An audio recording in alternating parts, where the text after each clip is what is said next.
Ok, épisode 2, franc et holistique. De quoi va-t-on parler aujourd'hui? Donc l'épisode dernier, c'était sur le soleil et j'avais besoin d'exprimer certaines des choses que j'ai exprimées pendant cet épisode. Et aujourd'hui, ça va être un peu pareil en fait. Euh, c'est, ça va être sur le sport. Et comme toujours, quoi que je dise, ne le prenez pas au pied de la lettre, même si ça vous paraît convaincant, même si vous êtes persuadé que ce que je dis est vrai ou non.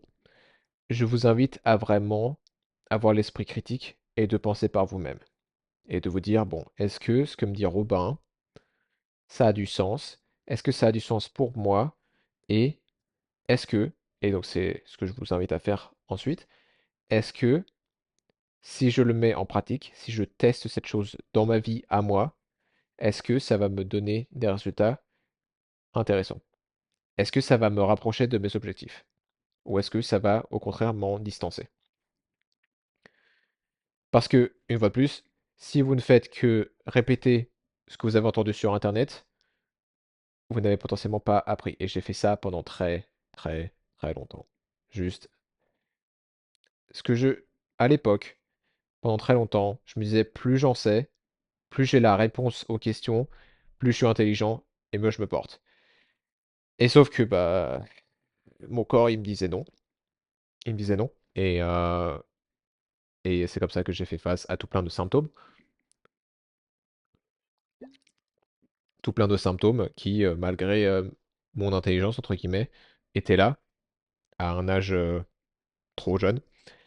Et ce qui m'a mené à étudier tout ça. Et c'est pour ça que je partage ces choses-là avec vous aujourd'hui. Et donc aujourd'hui, on va parler du sport, de l'activité physique. Alors je vais commencer par dire que la majorité des conseils qu'on voit en ligne,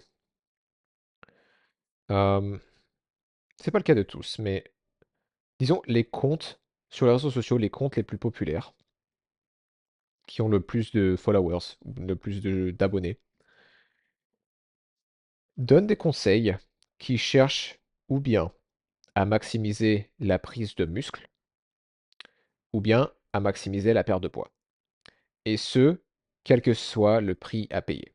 Et peu importe où vous en êtes. Et le fait est que ce que disent ces personnes-là, très souvent, ce n'est pas ce qui leur a permis d'en arriver là. C'est-à-dire que on peut voir quelqu'un qui a, entre guillemets, un corps de rêve aujourd'hui, et ils vont nous donner leur routine ou leurs secrets ou leurs astuces. Et très souvent, ce n'est pas les routines ou les secrets ou les astuces qui les ont menés là. C'est les choses qu'ils font maintenant qu'ils ont déjà le résultat. Et une autre chose, c'est que on est tous différents. Et quand il s'agit du sport, il y a beaucoup de choses, et c'est le sujet de cet épisode, qui dépendent en fait. Il y a beaucoup de choses qu'on peut pas juste prendre au pied de la lettre. Et donc pour ma part, depuis l'âge de 19 ans, à peu près, j'ai été à la poursuite d'un corps plus musclé. Et ça, ça a complètement commencé par un manque de confiance en moi, par une totale insécurité. C'est-à-dire que j'aimais pas mon corps tel qu'il était, et il fallait que je le change. Ce qui est pas forcément la meilleure motivation, mais c'est pas le sujet d'aujourd'hui. Parce que si ma motivation c'est que j'aime pas mon corps, et que du coup je le punis avec le sport que je fais, c'est pas très sain. Et donc, comme je suis assez autodidacte, c'est-à-dire que j'aime apprendre par moi-même, je me suis beaucoup renseigné, donc depuis l'âge de 19 ans à peu près, à droite à gauche, sur la meilleure façon de gagner en muscle. Et très rapidement, je me suis senti dépassé par toutes les techniques que j'entends, toutes les astuces, tous les secrets. Ah oui, faites ci, et puis si vous faites ça, vous allez gagner du temps, etc. Et tout ce que je lis, ça n'a que des avantages. Et ce dont je me rends compte maintenant, c'est que on parle rarement des effets secondaires de toutes ces approches, et surtout, on parle rarement des principes fondamentaux qui sont qui sont fondamentaux à ces astuces, si vous voulez. C'est-à-dire que si une astuce fonctionne vraiment, c'est qu'elle est basée sur un principe, en général. Si je ne comprends pas le principe et que j'ai que les astuces, j'ai juste dans ma tête une liste d'astuces que je dois mettre en place pour avoir des résultats sans comprendre le principe, ce qui peut me mener à faire des erreurs. Donc je vais prendre un exemple. Je vais, je vais parler de au moins deux exemples dans cet épisode, mais je vais commencer par dans la salle de sport, en salle de musculation. C'est très courant d'utiliser des machines, d'accord? Donc différentes machines pour différents muscles, travailler différents muscles.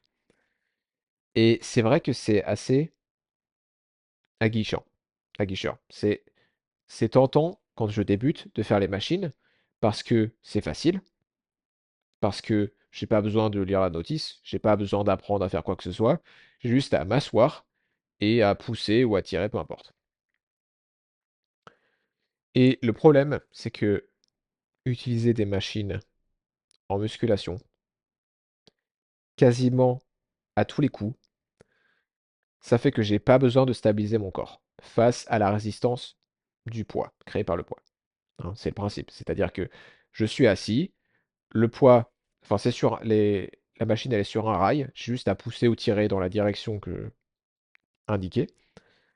Et du coup, je n'ai pas besoin de stabiliser quoi que ce soit. Et ça fait que il y a un déséquilibre qui se développe entre mes muscles qui sont responsables de la stabilisation et mes muscles qui sont responsables du mouvement ou de soulever le poids.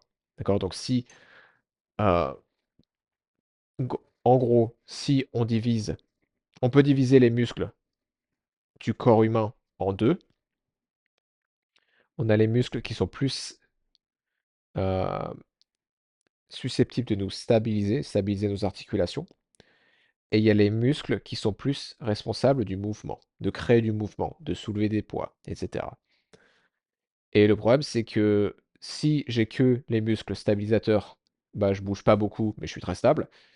Et si j'ai que les muscles qui créent le mouvement, bah, je peux bouger, mais mes articulations elles partent dans tous les sens, et du coup, ça crée énormément de problèmes. Donc on a besoin des deux. Et donc, utiliser des machines, principalement, ça nécessite souvent de faire beaucoup d'exercices par séance. Et donc de rester au moins une heure à la salle. Et je sais pas vous, mais l'idée de faire 8, 10, 12 exercices, ça me fatigue. Et la raison pour laquelle on a besoin de faire autant d'exercices, c'est que ces machines ont tendance à isoler des muscles plutôt que de les faire fonctionner en synchronie, ensemble, pour effectuer un mouvement complet auquel le corps humain est habitué. D'accord? Donc, quand je pousse quelque chose, il y a tout un tas de muscles qui travaillent ensemble, surtout si c'est quelque chose si c'est pas une machine, et c'est un mouvement que le corps connaît. Le corps ne connaît pas les muscles individuels. Le corps connaît les mouvements. Le corps n'est pas conçu pour isoler des muscles. Cela étant dit, petite parenthèse, il est parfois nécessaire d'utiliser des muscles, d'isoler des muscles quand on est dans un procédé de réhabilitation, quand il y a des déséquilibres majeurs. Mais c'est pas, le but n'est pas de rester en isolation. Le but est d'aller vers ce qu'on appelle l'intégration, c'est-à-dire des mouvements qui sont complets, des mouvements qui sont dynamiques, des mouvements qui nécessitent le mariage entre la stabilisation et le mouvement. Et donc, là où on peut se faire avoir, c'est que ces machines, elles sont confortables à utiliser. Et on sent vraiment le muscle travailler, puisqu'il est isolé. Et sauf que le problème, et c'est un des principes fondamentaux de la biologie, c'est que le corps, il s'adapte à ce qu'il fait. D'accord? C'est pour ça que bah, quand je vais à la salle, si je vais à la salle cette semaine et que je fais un exercice, je m'attends à ce que la semaine prochaine, je le fasse le même exercice, mais mieux. Parce que le corps, il s'adapte. Sauf que le problème, c'est que ce procédé d'adaptation, euh, c'est ce qui est à l'origine de beaucoup de problèmes comme le mal de dos. J'en parlerai peut-être dans un épisode dédié. Mais donc, de par ce procédé d'adaptation, le corps, notre corps, va s'adapter à ces machines. Logique. Je pratique sur des machines, je deviens meilleur à utiliser ces machines. Sauf que le jour où je dois soulever une panière à linge, mes muscles qui sont censés me stabiliser, ils ne savent pas quoi faire. Parce que même si j'utilise les mêmes muscles pour tirer ou pour pousser avec les jambes que j'utilise avec les machines, quand j'utilisais ces muscles avec les machines, mes muscles stabilisateurs ne faisaient rien. Et donc le jour où je fais un mouvement similaire avec une panière à linge qui n'est pas stabilisée par la machine, mes muscles stabilisateurs, ils savent pas quoi faire. Et c'est comme ça qu'il y a des gens qui peuvent se casser le dos en soulevant des charges ridicules. Parce que leurs muscles stabilisateurs, ils n'étaient pas prêts. Et une autre parenthèse qui est importante de savoir, c'est que de nos jours, on entend de plus en plus, enfin en tout cas je l'entends de plus en plus, sur les choses que je peux lire à droite à gauche, que c'est basé sur des études scientifiques. Voilà, c'est une étude scientifique a montré que que cet exercice est mieux, ou cette quantité d'exercice est mieux, ou faire tant de répétitions par exercice est mieux, etc. Ce qu'il faut savoir, c'est que la majorité de ces études scientifiques sont faites sur des jeunes hommes autour de 20 ans, dans la vingtaine, et que du coup, c'est pas du tout représentatif de monsieur et madame tout le monde. Parce que quelque chose de bien pour un jeune homme de 20 ans, c'est potentiellement complètement contre-productif pour une femme de 55 ans. Et l'être humain, il est complexe. Il est impossible de prendre tous les facteurs en compte dans une étude scientifique. C'est impossible. On est obligé de négliger des choses. On est obligé de se concentrer sur certaines choses très spécifiques pour pouvoir les étudier. Donc, les études scientifiques ne sont pas la vérité absolue. C'est toujours à prendre. Ce n'est pas à prendre au pied de la lettre. Il y a des études scientifiques qui sont intéressantes, absolument. Et ça peut nous donner une indication sur, ah, peut-être qu'il faudrait que je fasse un peu plus de ça, mais est-ce que ça a du sens? Toujours poser des questions. Mais ce n'est pas la vérité absolue.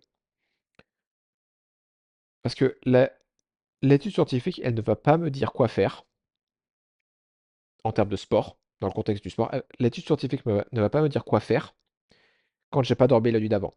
Donc si l'étude scientifique, pardon, si l'étude scientifique me dit, il faut faire 4 séries de 10 répétitions de cet exercice, et c'est ça qui va me donner le plus de muscles, ou qui va me faire perdre le plus de poids.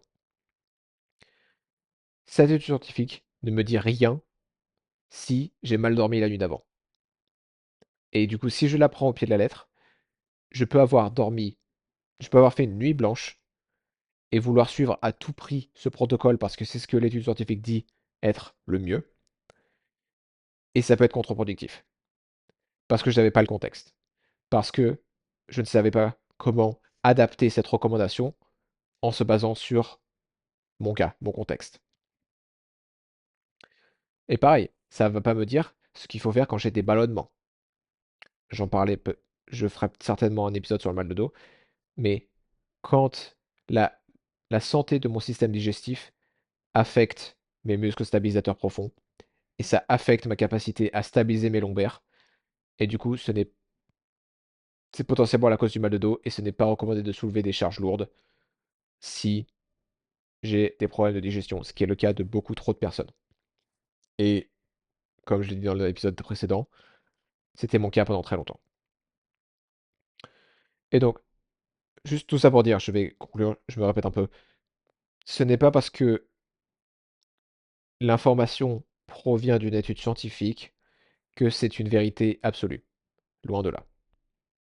Donc, ça, c'était mon premier exemple sur utiliser des machines à la salle de sport en musculation. Et pourquoi c'est pas nécessairement la meilleure chose à faire. Et je vais y venir avec mes conseils pratiques à la fin. Mais ce que je veux faire, c'est vous inviter à vous poser des questions, à vous dire, Hum, est-ce que c'est vrai? Est-ce que c'est vrai dans tous les cas? Est-ce que c'est vrai pour moi? Et maintenant, j'aimerais parler du second exemple, qui est le cardio. La plupart des gens pensent immédiatement au cardio quand ils pensent à se mettre au sport. C'est-à-dire, ah bah, je vais me mettre au sport, je vais faire de la course à pied. C'est un des plus courants. Alors, ce qu'il faut savoir, c'est que le cardio, ce n'est qu'un type, un seul type d'activité physique. La musculation, c'en est un autre. D'accord? Le problème, et ce que beaucoup de gens ignorent, c'est que le cardio, c'est beaucoup plus stressant que le renforcement musculaire ou la musculation. Surtout, surtout au vu de comment la majorité des gens le font, à savoir la bouche ouverte. J'ai prévu un épisode sur la respiration, mais ce que vous devez savoir pour le moment, c'est que respirer par la bouche, c'est un stress en soi. C'est stressant pour le corps, et surtout, c'est pas nécessaire. C'est complètement un mythe de se dire qu'il faut respirer par la bouche quand on fait du sport. Ce n'est pas du tout le cas. Si on respire par la bouche quand on fait du sport, c'est qu'on a des progrès à faire. Et j'en parlerai plus de mon passé avec ça, avec la respiration par la bouche. Je respirais tout le temps par la bouche, 24 heures sur 24 avant. J'avais tout le temps le nez bouché. On peut le solutionner. C'est tout à fait solutionnable. Et maintenant, je n'ai quasiment jamais, jamais besoin de respirer par la bouche, même quand je fais de l'exercice très intense. Et donc, une autre chose, c'est si le cardio, ça s'agit de la course à pied, ça peut même être pire. C'est-à-dire que la plupart des gens ont une mauvaise posture, quasiment tout le monde. C'est ce que je fais dans mon travail en fait, hein. J'évalue la posture des gens pour dire, bon, on va peut-être te remettre en place avant de te mettre des charges lourdes sur le dos. Donc la majorité des gens ont une mauvaise posture, mauvaise digestion, comme je disais aussi, et ne savent pas courir. Et à vrai dire, beaucoup de gens, ils savent pas marcher non plus. Je ne savais pas marcher avant que j'apprenne comment le faire. Comme je le disais à l'épisode précédent, j'ignore ce que j'ignore, mais c'est pas parce que j'ignore que j'en paye pas les conséquences. Et donc, et c'est la raison pour laquelle je fais ce podcast en fait. C'est pour que vous n'ignorez plus. C'est marrant de dire comme ça. C'est, je ne veux pas, je, je veux partager ces choses parce qu'elles m'ont énormément aidé et que ne pas savoir ces choses-là, ça m'a coûté beaucoup de souffrance.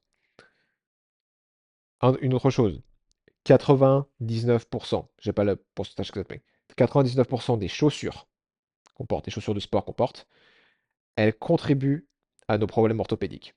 C'est-à-dire qu'elles n'épousent pas la forme naturelle de nos orteils, parce que ça fait pas une sneaker qui est aussi sexy, ça fait pas une pompe qui est aussi classe, quand ça laisse la place à mes orteils de s'étaler, et du coup ça fait une chaussure beaucoup plus large.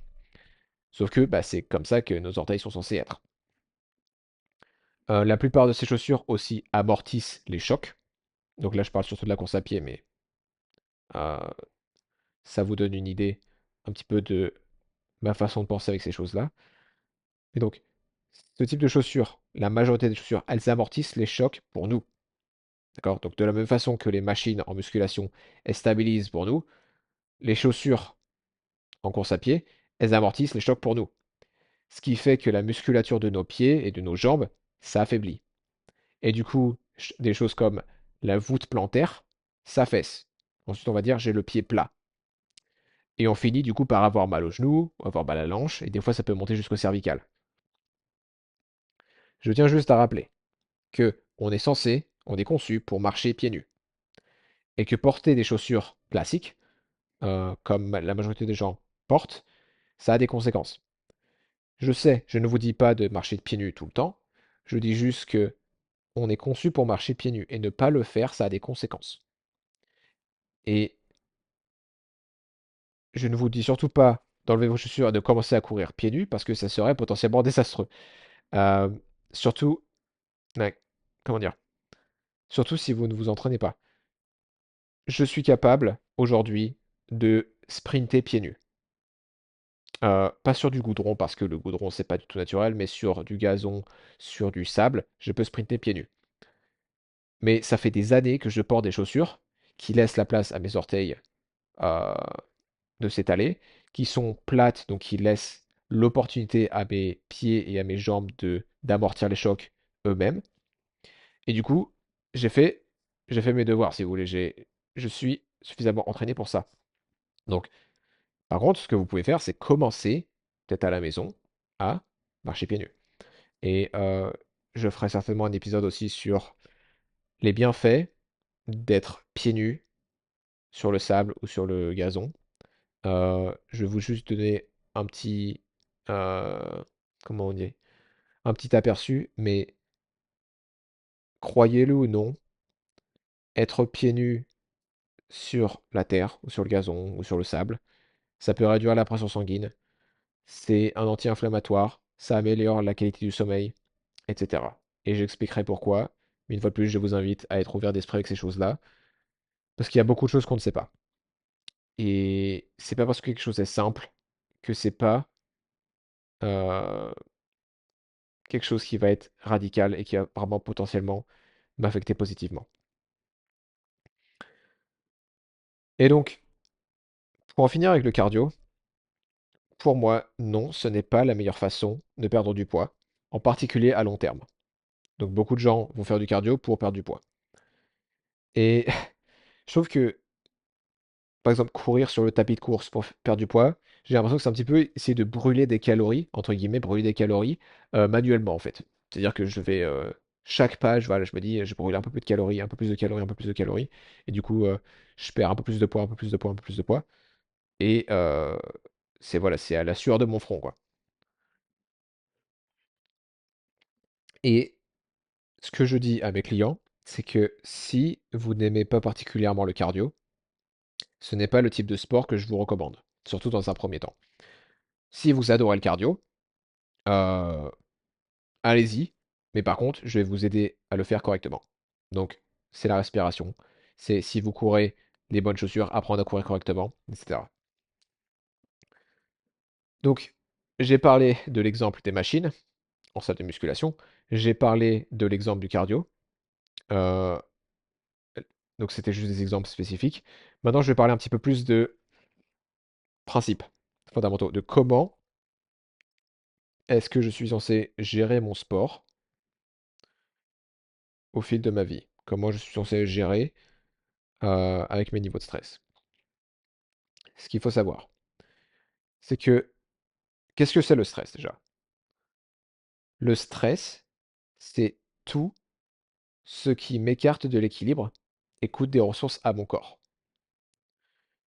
Donc, et qu'est-ce que ça peut être? Le stress, c'est pas juste le stress psychologique de ah, je stresse parce que j'ai une présentation, ah, je stresse parce que euh, j'ai une échéance au boulot, il faut que je finisse un dossier demain. C'est un type de stress, ou le stress parce que j'ai ma belle-mère qui me saoule. C'est un type de stress. C'est le stress que j'appellerais psychologique. Mais par exemple, le manque de soleil, c'est un stress. Le manque de sommeil, c'est un stress. Le manque de sport, la sédentarité, c'est un stress. Trop de sport, c'est un gros stress aussi. Et c'est un sujet important parce que il y a beaucoup de gens qui se disent ah bah c'est super, ils font beaucoup de sport, c'est vraiment bien, c'est vraiment ça. Non.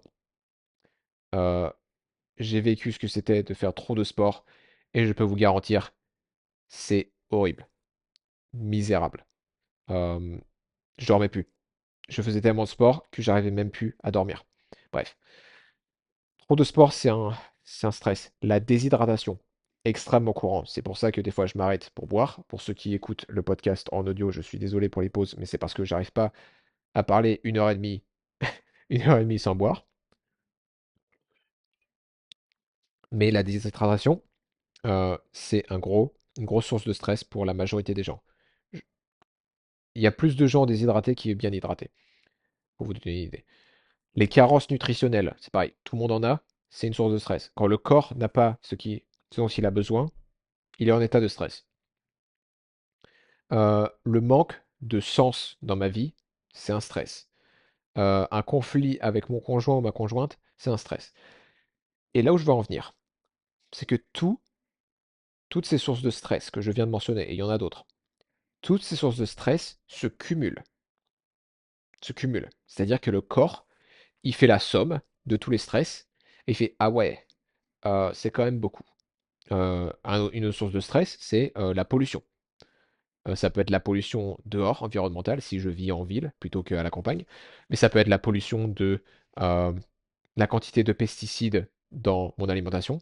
Ça peut être la pollution de la quantité de produits chimiques dans l'eau du robinet que je bois. Ça peut être les microplastiques. Ça peut être les produits cosmétiques ou les produits nettoyants que j'utilise. La plupart d'eux sont extrêmement toxiques. Bref, tout ça, ça se cumule. Et donc, plus mon corps est stressé, donc mon corps il fait la somme de tout ça, il fait l'addition, plus mon corps est stressé, et c'est vraiment important, c'est vraiment un principe, si vous retenez que ça serait super. Plus mon corps est stressé, moins j'ai la capacité de me dépenser. D'accord? Parce que me dépenser, écoutez le mot, dépenser, me dépenser, ça coûte de l'énergie. Et si je suis déjà stressé, et que ça coûte énormément d'énergie à mon corps de gérer ces stress-là, alors j'ai moins d'énergie à investir dans le sport, à me dépenser. Donc si l'analogie, c'est que si mon compte chèque, mon compte bancaire, mon compte chèque, il est à plat, ce n'est pas le meilleur moment de dépenser mes sous. D'accord? Parce que le chèque, le compte, il est à plat. Une nuance cependant, c'est que le but, c'est pas d'avoir zéro stress non plus. Le stress, c'est nécessaire pour nous permettre de grandir, pour nous permettre d'évoluer.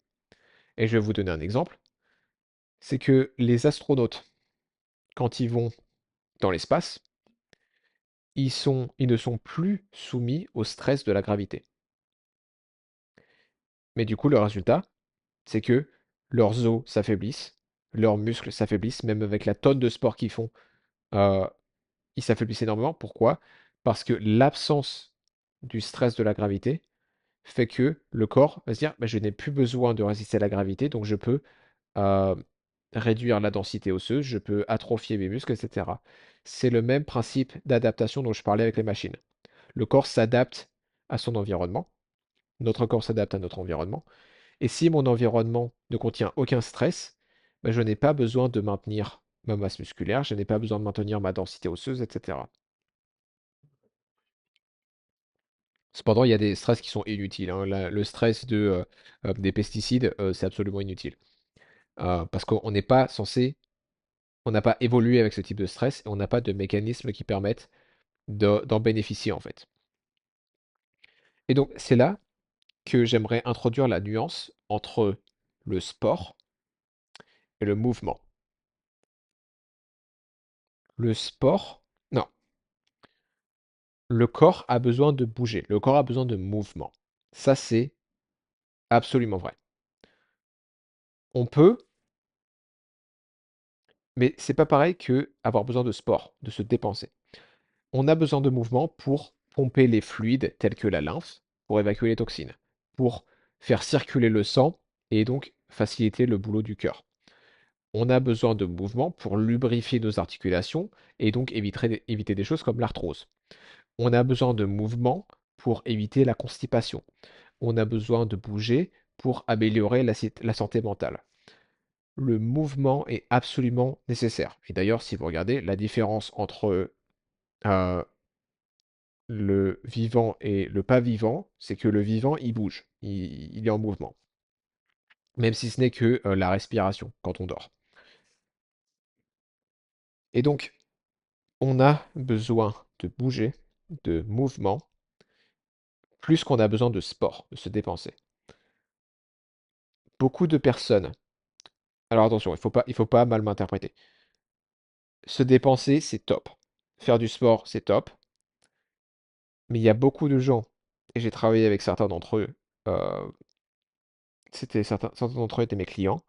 Il y a beaucoup de gens qui ont tellement de stress dans leur vie, qui ont tellement peu de vitalité, que rajouter un programme sportif où ils doivent se dépenser plusieurs fois par semaine, ça aurait amplifié le problème. En gros, ça n'aurait pas aidé. Et c'est pour ça que je parle de cette nuance. Donc, le mouvement, oui. Le sport, ça vient quand j'ai le stress sous mon contrôle. Si je dors bien, si je mange bien, si je suis bien hydraté, même si je suis un peu stressé au boulot, bon, bah, j'ai de la place, j'ai la capacité de me dépenser. Et je vais parler un petit peu plus dans les conseils pratiques de ce que vous pouvez faire. quand vous vous sentez vraiment pas de vous dépenser parce que vous êtes à plat. Le point suivant, c'est sur, c'est un petit peu ce que je disais plus tôt, mais je vais le survoler ce sujet. C'est sur le lien entre la digestion, les abdominaux profonds et les lombaires.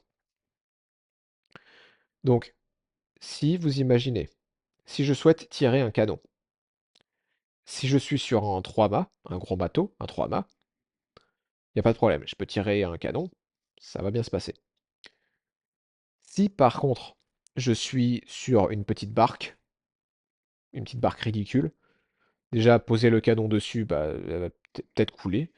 Mais si je suis sur une barque et disons qu'il y a le canon dessus, si je veux tirer le canon depuis une petite barque, ça va complètement renverser la barque. Et ça va faire n'importe quoi. Voilà, vous avez l'image. Pourquoi je parle de ça? Parce que si nos articulations ne sont pas bien stabilisées, notre corps ne va pas nous permettre d'exercer avec autant de force. D'exercer, pardon. Si nos articulations ne sont pas stabilisées par les muscles stabilisateurs, alors notre corps ne va pas nous permettre d'exercer autant de force. D'accord? Donc c'est parce que si je suis sur une barque, je ne vais pas pouvoir tirer un canon aussi fort. Et c'est une question de protection des articulations. Et donc, faire en sorte que mes muscles stabilisateurs fonctionnent, ce n'est pas qu'une question de santé et de protection des articulations, mais c'est aussi une question de performance. Parce que si, quand je manque de stabilisation, quand je manque de stabilité, mon corps m'empêche de d'exercer autant de force, alors le manque de stabilisation affecte ma performance.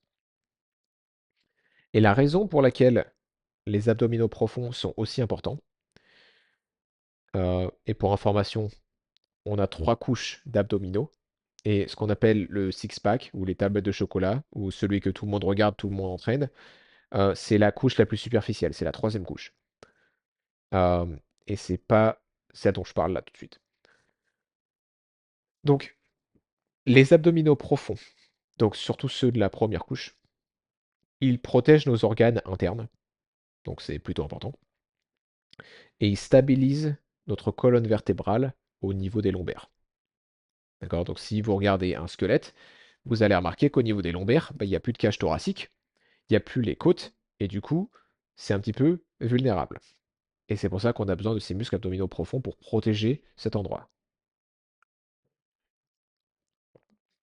Et une autre chose à savoir, c'est que la colonne vertébrale, euh, elle protège la moelle épinière, qu'on appelle maintenant la moelle spinale. Et la moelle épinière, c'est une structure qui est absolument vitale parce elle nous permet de nous mouvoir. C'est-à-dire que s'il y a un problème dans la moelle épinière, c'est la paralysie.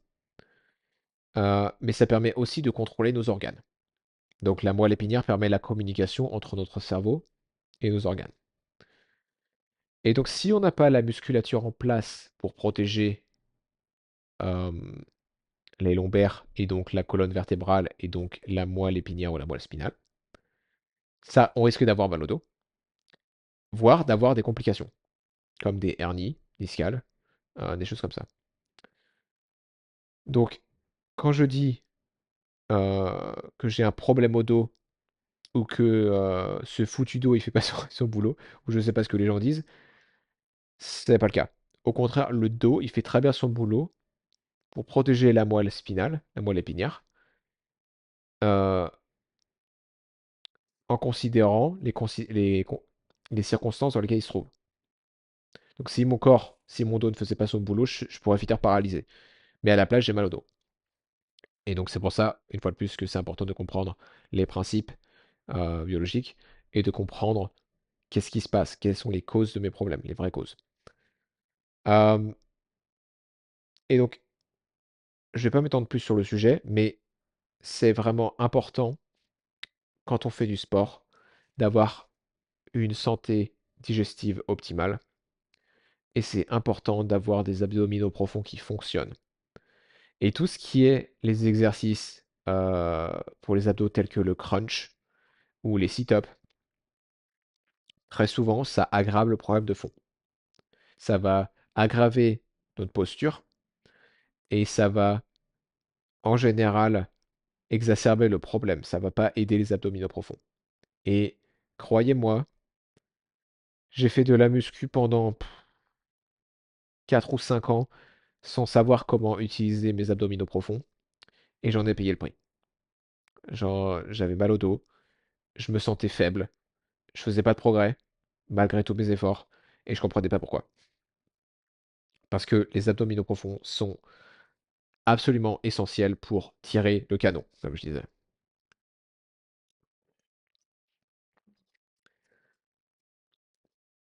L'autre aspect qui est important, que j'ai brièvement mentionné, mais c'est quand on a une mauvaise posture et qu'on se dépense. Imaginez que c'est comme descendre très vite, descendre à fond avec un vélo, disons là avec une descente en montagne. Je descends à fond avec mon vélo, mais les roues sont pas alignées. Imaginez. C'est un petit peu pareil quand je commence à rajouter de la vitesse avec du cardio ou du poids avec de la musculation sur un corps qui a une mauvaise posture. Ça va causer des problèmes, hein. Si vous imaginez un vélo qui descend à fond avec les roues pas alignées, ça, y a rien ça présage rien de bon. Et quand je parle de mauvaise posture, ça ne veut pas nécessairement dire que j'ai besoin d'un massage ou que j'ai besoin que l'ostéopathe me fasse craquer. Une mauvaise posture, ça signifie que certains muscles sont chroniquement trop raides, tandis que d'autres, en général c'est les antagonistes, donc c'est les muscles opposés, sont trop souples et trop faibles. Et donc, comme c'est les muscles qui bougent les articulations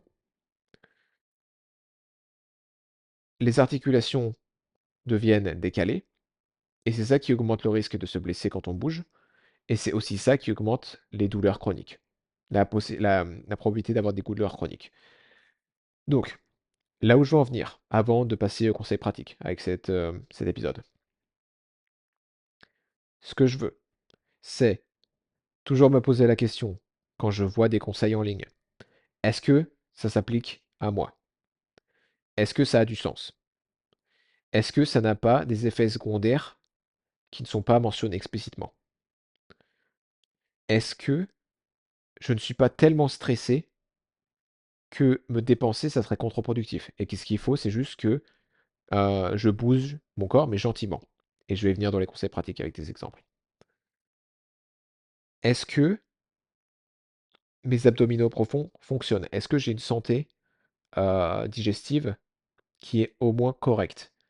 Pour vous donner une idée, après Noël, quand vous avez mangé un gros repas de Noël, est-ce que vous avez envie de contracter vos abdos?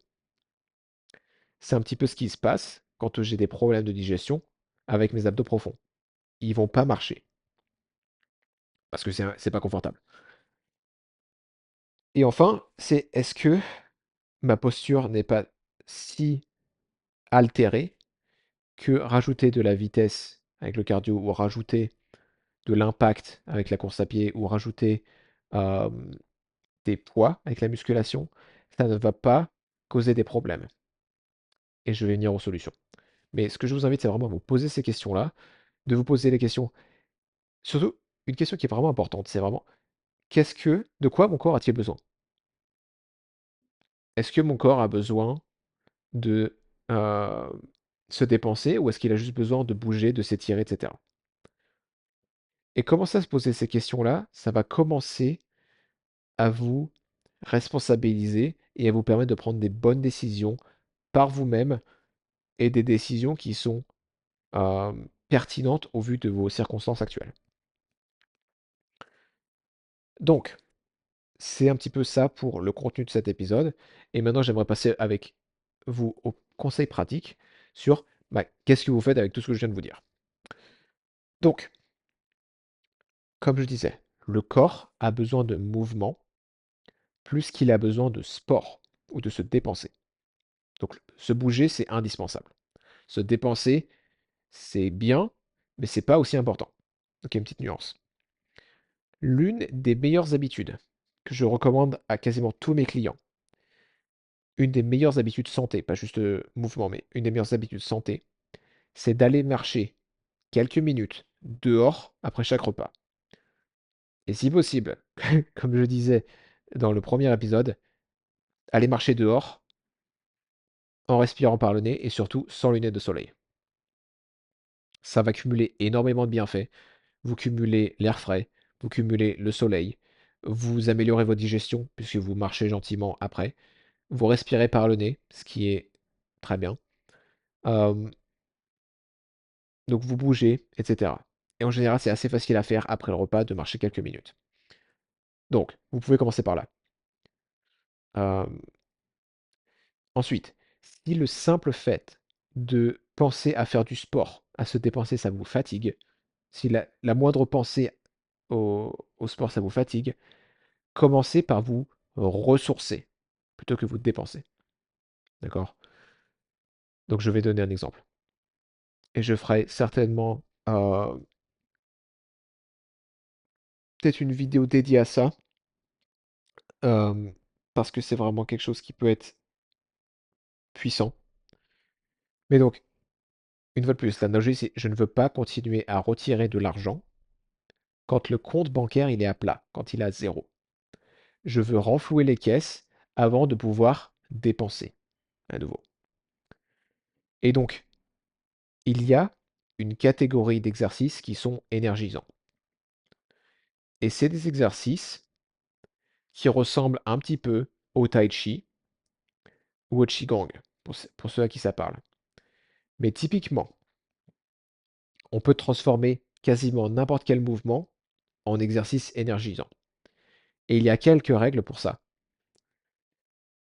Si par exemple, donc pour ceux qui écoutent, imaginez un squat.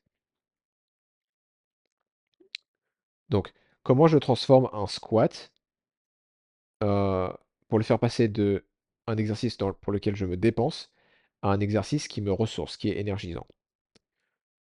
Donc, premièrement, je veux y aller lentement.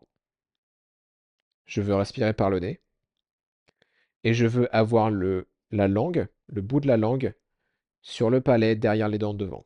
Donc, si là tout de suite vous avalez votre salive, votre langue devrait naturellement aller sur le palais avec le bout de la langue derrière les dents de devant. Vous êtes censé la garder là tant que vous parlez pas ou que vous mangez pas, ou que vous buvez pas, peu importe. Donc, il faut y aller lentement. Respirer par le nez, la langue en position. Le but de ces exercices, vous savez que vous les faites bien si votre rythme cardiaque n'augmente pas, si votre rythme respiratoire n'augmente pas, si votre température corporelle n'augmente pas, et si vous avez toujours de la salive qui est produite dans la bouche. Donc si vous avez la bouche qui s'assèche, ça veut dire que c'est trop intense. D'accord? Et donc, le dernier élément qui est vraiment important avec les exercices énergisants, c'est que je veux synchroniser ma respiration avec le mouvement. Donc, si vous prenez un squat, déjà pour le rendre plus facile, si vous allez peut-être devoir y aller lentement, d'une part, et vous allez peut-être devoir descendre moins bas. Donc, vous pouvez faire un mini squat, si vous voulez. Ce que vous voulez faire avec l'exemple du squat, c'est premièrement détendre votre corps complètement. Le but, donc contrairement à par exemple brûler le plus de calories, quand je fais du cardio, là le but c'est de brûler le moins de calories possible et de se détendre le plus possible. C'est comme ça que vous gagnez dans les exercices qui vous ressourcent. Donc ce que je ferai, je suis debout, je peux fermer les yeux, euh, je respire par le nez, j'ai la langue en position, dans la bonne position, j'inspire gentiment, pas besoin d'expirer de manière excessive, j'inspire gentiment, et en expirant, je commence à descendre dans mon squat. Et le but, c'est que je finisse mon expiration quand je finis mon squat. Donc c'est pour ça que ces squats peuvent être tout petits, ça peut être des mini squats. Donc j'expire, je descends, quand je finis l'expiration, je finis la descente. Je commence à inspirer, je remonte. Je finis mon inspiration, je suis normalement complètement debout. Ça va peut-être vous prendre quelques répétitions pour trouver votre rythme. Et donc je continue. je reste détendu, j'y vais lentement, je fais en sorte que mon rythme cardiaque n'augmente pas, je descends en expirant, je monte en inspirant, toujours en respirant par le nez. Ce que vous allez voir, c'est que si vous faites ça pendant même quelques minutes, vous allez rapidement vous sentir énergisé, vous sentir ressourcé. C'est quelque chose que vous pouvez faire quand vous avez le besoin de bouger, quand vous avez le besoin de vous déstresser et juste quand vous voulez un petit peu vous sentir euh, plus clair mentalement. Si vous vous sentez un peu fatigué, etc., c'est un excellent type d'exercice à faire. Donc j'espère que c'était clair. Comme je le disais, je ferai probablement une vidéo sur le sujet plus tard. Et donc ça, c'était si je suis trop stressé pour me dépenser, je me ressource à la place. Donc je peux marcher après les repas ou je peux faire ce type d'exercice. C'est vraiment quelque chose que je recommande hautement. Si vous êtes enfin décidé à faire une activité sportive et que vous sentez que vous avez la capacité de vous dépenser et que vous n'avez pas de préférence particulière, alors je recommande personnellement la musculation. Alors, la musculation, comme tout sport, ça nécessite de savoir ce qu'on fait. Il faut savoir ce que je fais pour pas me blesser. Euh, la différence, c'est que beaucoup de gens pensent qu'ils savent courir, donc ils vont courir sans savoir ce qu'ils font, et ils peuvent avoir mal au dos, ils peuvent avoir mal aux genoux, etc. Mais comme tout sport, il faut savoir ce qu'on fait. Et la musculation, c'est pas plus dangereux que c'est pas plus dangereux que la course à pied. Et surtout, c'est la raison pour laquelle je le recommande, c'est bien plus adapté à notre mode de vie moderne. 2 à 3 séances pendant lesquelles je soulève surtout des poids libres, donc juste des poids libres comme des haltères, des kettlebells ou la barre olympique, plutôt que d'utiliser des machines, c'est un très bon point de départ. La plupart de mes clients, s'ils n'ont jamais fait de sport, une séance par semaine pendant 1 2 mois, ça suffit. Et ensuite, je passe à deux pendant encore 1 2 mois. 3 fois par semaine, pour moi, c'est le maximum pour la majorité des gens. Et c'est aussi très raisonnable. C'est-à-dire que faire du sport 3 fois par semaine, comme ça, en marchant le reste des jours, bien sûr, c'est quelque chose qui est faisable pour beaucoup de gens. Donc, je ne vais pas plus vous embêter avec l'importance des abdominaux profonds, mais c'est important. Si vous avez des problèmes de digestion ou un mal de dos, assurez-vous de travailler ces abdominaux profonds avant de soulever des charges lourdes. Ok. Et je vais vous donner ça très rapidement. Les abdominaux profonds, on les active en rentrant le ventre. On rentre le ventre, comme si on voulait euh, impressionner quelqu'un qui passe à la plage. Donc, si je suis un homme, si je veux impressionner la fille qui passe sur la plage devant moi, je vais rentrer le ventre pour paraître plus mince. Le fait de rentrer le ventre, ça active les abdominaux profonds. Ok. Et je vais vous donner ça aussi, je suis censé activer mes abdominaux profonds avant chaque répétition. Donc j'active mes abdominaux profonds, donc je gaine, je pousse ou je tire, peu importe, ou je soulève. Et une fois que j'ai reposé le poids, je relâche mes abdominaux profonds le temps de reprendre ma respiration, puis je les réactive. Ok. Euh, je recommande également de s'étirer régulièrement, afin, pas juste de devenir souple, mais surtout afin de rééquilibrer sa posture. Parce que la majorité des gens passent une grande partie de leur journée assis et voûtés. Et comme je le disais, le corps, un des principes fondamentaux de la biologie, c'est que le corps s'adapte à ce qu'on fait le plus. Et donc quand ce que je fais le plus, c'est être assis et voûté, il y a certains muscles qui vont devenir raides, il y a certains muscles qui vont devenir souples et faibles, et ça mène à des déséquilibres, ça mène à une posture qu'on connaît bien avec la tête en avant, le dos rond. Et donc, une bonne façon de trouver le temps de faire ces étirements, c'est le soir devant la télé. Euh, Parce que beaucoup de gens regardent la télé le soir. Vous étirez, ça ne vous empêche pas de profiter de votre série ou de votre feuilleton, peu importe. Et s'étirer le soir, ça permet de se détendre et donc de s'endormir potentiellement plus facilement. Alors, tous les étirements ne sont pas forcément adaptés pour tout le monde. Euh, et donc, ce que je veux, c'est faire en sorte d'écouter mon corps. C'est pour ça que je ne suis pas fan de dire le yoga c'est bien ou le yoga c'est mal. Le yoga c'est bon pour le dos ou c'est bon pour ci ou pour ça. Ça dépend. Il y a des poses de yoga qui sont pas du tout faites pour moi. Il y a d'autres poses de yoga qui sont super. Ça dépend. Il faut que je sois à l'écoute de mon corps. Et c'est vraiment le type de travail que je fais à plein temps avec mes clients. C'est pour déterminer exactement quels sont les étirements, quels sont les exercices qui sont pertinents pour obtenir des résultats rapides et durables. Donc, je vais regarder en fonction de votre colonne vertébrale, en fonction des différences de tension entre vos muscles devant, derrière, en haut, en bas.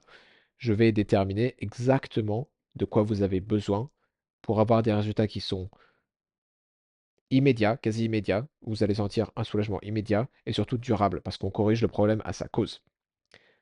Le problème, c'est que forcément, le format podcast ou vidéo, ça ne me permet pas vraiment de faire ça. Mais donc, ce que vous devez savoir, c'est écouter votre corps et étirer uniquement ce qui est raide. S'il y a quelque chose qui vous paraît pas particulièrement raide, ne l'étirez pas. Et un élément important, c'est que je connais des personnes qui sont tellement déshydratées, qui, qui ne peuvent pas s'étirer. S'ils s'étirent, euh, déjà ça fait rien, ils sont raides de partout et ça va peut-être déclencher des maux de crâne, etc. Si vous voulez une analogie, j'adore les analogies, vous avez dû comprendre. Euh, si vous visualisez un morceau de cuir, quand le cuir est bien hydraté, il est souple. Si le cuir, il est sec, il est raide. C'est pareil pour nos muscles. Ok. Donc, faites en sorte de bien vous hydrater. Euh, aussi, si vous faites les exercices énergisants que j'ai décrits plus tôt, faites en sorte d'être bien hydraté avant de le faire. Ok. Et dernier point, comprenez donc que la digestion, la santé digestive, elle joue un rôle sur vos abdominaux profonds, et donc la stabilité de vos lombaires, et donc le mal de dos, et aussi votre capacité d'exercer beaucoup de force. Donc j'en parlerai certainement plus en détail à l'avenir, mais pour améliorer votre digestion, commencez par bien mâcher ce que vous mangez. Bien mâcher. Normalement, vous devez mâcher suffisamment que vous n'avez pas besoin d'eau pour pouvoir avaler. Et une autre astuce, je ne recommande pas de boire pendant les repas. Vraiment.